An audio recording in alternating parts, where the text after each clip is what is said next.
Good evening, everyone. So today, the high volume production system, we are going to discuss about the transfer mechanism. So already we have discussed about the linear transfer mechanism. Now we are going to discuss about the rotary transfer mechanism. So in the rotary transfer mechanism, we are going to discuss about rack and pinion mechanism, as well as ratchet pole mechanism, as well as uh, Geneva wheel mechanism and cam mechanism. These are all the four mechanisms we are going to discuss. Now first we are going to discuss about the rack and pinion mechanism. So in the rack and pinion mechanism, it will be like a rack gear and pinion gear has to be placed over here. So it is converting the linear motion into the rotary motion over here. So with the help of the piston, it will be moving forward and backward direction. Due to that rack gear, it has to be moved towards to and fro motion. So connected with the pinion gear is start to rotate. In the pinion gear, the table spindle has to be connected with the pinion gear over here. So while rotating the pinion gear, so even the table also start to rotate over here. So these are all the type of rotary mechanism system. They will be connected by the indexing mechanism for because of to stop the uh, table at the particular angle. So for that purpose, this indexing mechanism is kind of attached to the all the table. So here it is possible to rotate in the reverse direction also in some of the rack and pinion mechanism. Then comes into the next one, ratchet and pawl mechanism. So here only one direction only the gear has to be moved. So there is no reverse motion, it takes place over in the ratchet and pawl direction. So that means the table has to be rotate only one direction, it will not rotate in the opposite direction. Okay, so here we will come and see the construction of the ratchet and pawl mechanism. There is a ratchet and there is a two pawls over here. Here one pawl, another pawl will be connected over here. So this pawl will be allowed the ratchet wheel to rotate only one direction. So it will not allowed to rotate in the opposite direction. Okay, so here also there are converting the linear motion into the rotary motion. So the due to the with the help of the piston, it will be moves the pawl. It due to the piston, with the help of the piston, the pawl it starts to move to the towards it will back forward direction. So due to what happens, the pawl try to pushes the this ratchet gear towards to the one side. Once it will be moved on to that, the next teeth the pawl will be come and stop over here.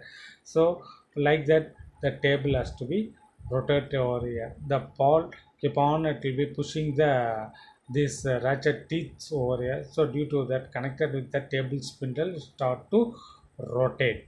Okay, so this another this pawl, it will be going to support the this uh, ratchet wheel.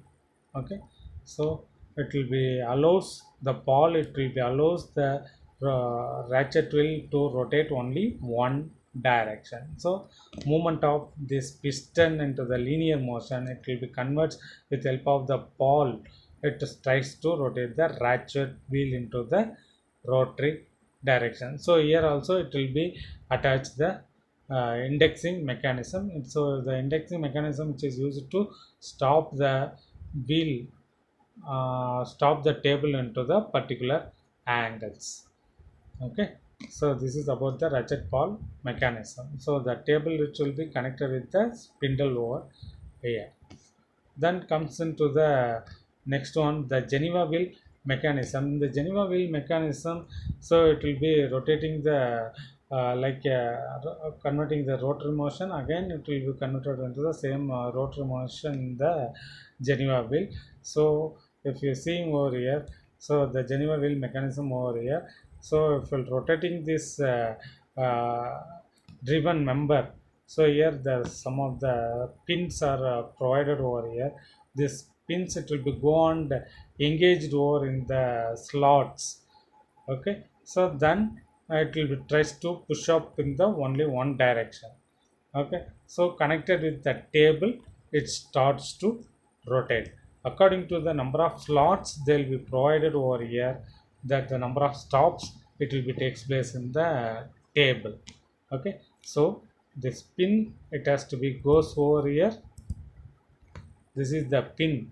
It will be goes and engages the slots and tries to move over into the other direction. This will be rotates with the help of the external driven member. So some motors will be used to rotate this wheel. So due to that, the Geneva will start to rotate. So to the rotate. So once it will be goes to the next machine, it will give certain time to stop. Okay, again the pin where it will be come and engages to the next slot. Up to that it will be a rest position, genuine wheel. So up to that the particular work it will be takes place. When the work will be completed, the again the slots it will be engages over here, it performs the operation, again it will be start to rotate. So like that this genuine wheel mechanism has to be takes place here. Then comes into the last one, that is the cam mechanism. In the cam mechanism, so here also that indexing plate. So if you see over here, the indexing plates are here, so the pins they will be provided here. This will be come and engage the slots over here. So this is the used to spindle. It will be connected to the motor. Once this rotary action it will be rotates over here, the pin it will be come and engages over these slots, and according to the slots it just try to rotate the table. Okay, so like that it will be. So in the cam mechanism there are this is the cam.